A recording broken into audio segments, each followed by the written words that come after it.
Komisi Pemberantasan Korupsi membangun sinergi sesama aparat penegak hukum terkait penanganan berbagai kasus tindak pidana korupsi di Sumatera Utara digelar di Aula Kejati Sumut, Jalan Ahana Sution, Medan, Selasa 22 Februari 2022. Wakil Ketua KPK Republik Indonesia Alexander Marwata mengatakan dibutuhkan persamaan pandangan tentang penanganan perkara tindak pidana korupsi yang terintegrasi di Sumatera Utara. Persamaan pandangan itu harus seirama dengan aparat pengawasan intern pemerintah sehingga tidak ditemukan kendala dalam penegakan hukum perkara tindak pidana korupsi.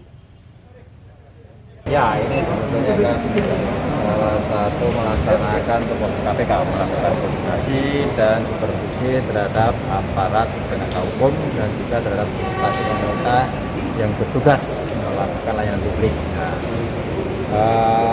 Tadi siang sampai sore ini kami melakukan koordinasi dengan aparat penegak hukum semua ya, dan juga termasuk inspektorat, ada Pak Lasso, ada BPKP, dan ada kejaksaan, dan ada yang mulia hakim ya. Tujuannya apa? Supaya dalam pemberantasan korupsi itu ada kesamaan frekuensi, ya, ada kesamaan di dalam menyikapi persoalan-persoalan korupsi ya, di antara aparat penegak hukum maupun aparat pengawasan internal pemerintah. Kenapa? Ada MOU ya antara Mendagri dan satu Kapolri, kemudian dijabarkan MOU Gubernur, Kapolda, dan Kejati Sekirawan supaya di dalam rangka menindaklanjuti laporan masyarakat terkait dengan adanya dugaan korupsi itu antara APIP dan APH itu saling berkomunikasi, jangan sampai berebut kewenangan ya. Jangan sampai kemudian terjadi tumpang tindih dalam penanganan pengaduan masyarakat, itu akan menjadi tidak efektif. Itulah gunanya surat koordinasi antara APIP dan APH. Kira-kira laporan pengaduan masyarakat itu masih banyak nggak Pak di Sumatera Utara? Gimana? Ya kalau itu tanya Pak Larso lah gitu. Atau tanya ke Pak Nyoman atau ke Pak Panca, pengaduan masyarakat mana yang perlu ditindaklanjuti atau siapa. Nah, kita nggak punya datanya kalau laporan pengaduan masyarakat disampaikan ke inspektorat atau aparat penegak hukum di sini. Jadi sebetulnya siapapun yang menindaklanjuti laporan masyarakat kan pada intinya kan masyarakat atau pelapor itu memperoleh informasi sejauh mana laporan itu ditindaklanjuti. Apakah ada unsur pidananya atau tidak, atau sebatas pelanggaran administrasi, tentu nanti dari pihak inspektorat atau aparat penegak hukum yang tahu.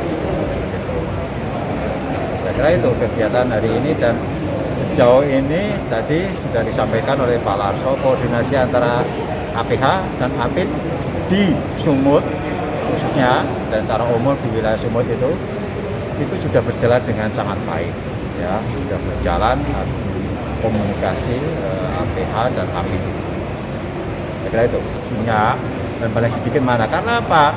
Daerah yang paling sedikit korupsinya bukan berarti juga menunjukkan itu daerah yang bersih.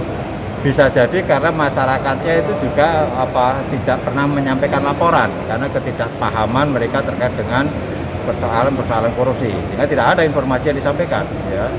Bisa jadi juga daerah yang banyak laporannya itu karena masyarakat aktif.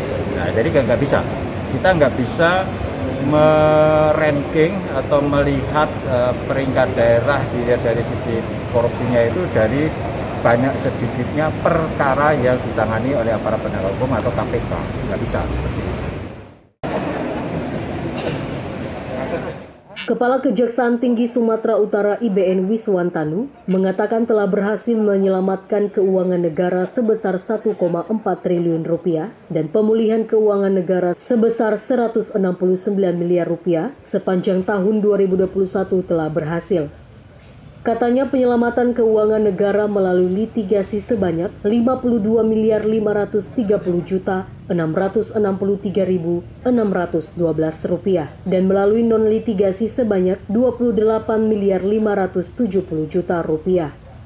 Selain itu menjalankan fungsi pemberian pendapat hukum kegiatan senilai Rp1.442.953.454.000 dan pemulihan keuangan negara melalui fungsi bantuan hukum non-litigasi sebanyak Rp261.342.974.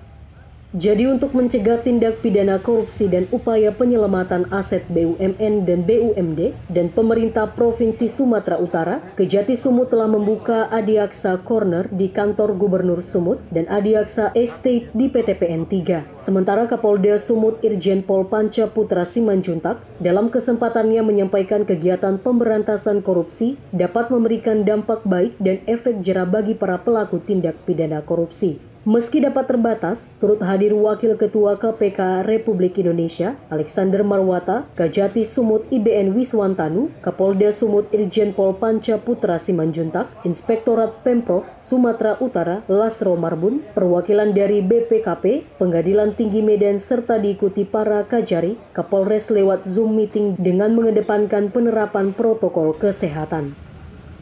Dari Medan, Tony Hutagalung, Orbit Digital, memberitakan.